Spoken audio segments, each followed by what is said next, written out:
Cənab Prezidentin bu səfəri çərçivəsində bilirsiniz ki, həm də onları söylədik ki, biz elə bir-birimizə yaman bənzəyirik.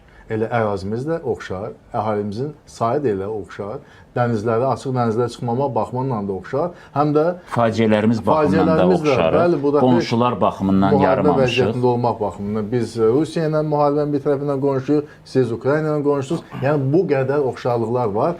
Ən başlıcası isə bizi ortaq kök, ortaq mədəniyyət birləşdirir və bizim deməli praqmatik siyasətimiz bizi birləşdirir və ən unikalı odur ki, bu günləri BMT Baş Məclisində 193 dövlət təmsil olunur. Onların içərisində müstəqil siyasət yeritməyə bacaran dövlətlərin sayı barmaq sayıdır. Onlardan biri də məhz Macarıstan dövlətidir.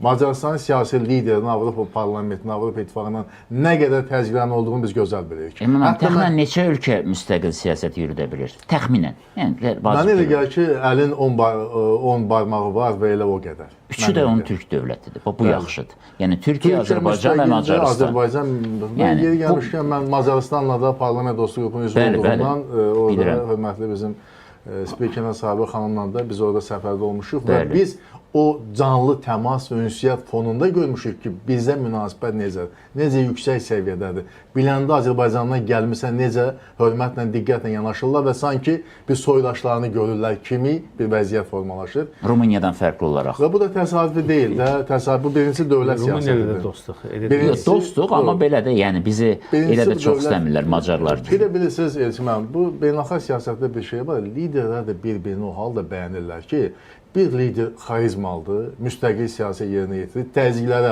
cavab vermə potensialına malikdir və sınmır, ona təzyiq edirlər və əks təsirini üzrə qalır. Razıyam. Macarıstanın rəhbəri, bax belə, Viktor Orban belə rəhbərdir. Azərbaycan prezidenti. Yəni, Vatikanda, misal üçün, Trumpın Makronu o cür nümayişkarana şəkildə qovulmasına, o səhnəni heç vaxt onu nə Orban eləməz, nə Erdoğan eləməz. Yəni, doğrudurmu? Çünki Makron onun layiq idi o qovulmağa. Yəni, Orbanın bax bu müstəqil siyasətini, necə bu təzyiqlərə davam gətirməsini cənab prezident vurğuladı. Müstəqil siyasi yerinə yetirmə çox çətin məsələdir, çox çətin. Və bu eyni təzyiqlə Azərbaycan üzrə qalıb. Eyni təzyiq Avropadan bizə gəlir. Eyni təzyiqlə biz də üzrə qalmış. Həm də biz düzdür, ərazi və əhalimiz sayı baxımına uyğun olsun, amma bu NATO ölkəsidir Macarıstan. Avropa İttifaqı ölkəsidir. Müqayisə oluna bilmək bu baxımdan. Avropanın mərkəzi Avropa ölkəsidir. Və bu baxımdan liderlər bir-birinə bənzəyir, xarizması, müstəqil siyasəti, təzyiqlərə davam gətirmək və öz milli maraqlarını müdafiə etmək potensialını reallaşdırma mexanizmləri baxımından. Bu çox önəmli bir məsələdir və hesab edirəm ki, bax bu görüş, bu sammit və sammitin nəticəsi olaraq qəbul edilmiş 71 bənddən ibarət olan bu Budapeşt bəyannaməsi əslində çox önəmli, çox cavabı tələb edilən sualların cavabını verir. Biz hamımız nigaran idik ki, Avropa İttifaqı ilə Mərkəzi Asiya ölkələrinin sammit keçirilmişdi. Onun nəticələri bizi xeyli üzmüşdü. Amma bu yekun sənəddə biz nəyə şahid olduq?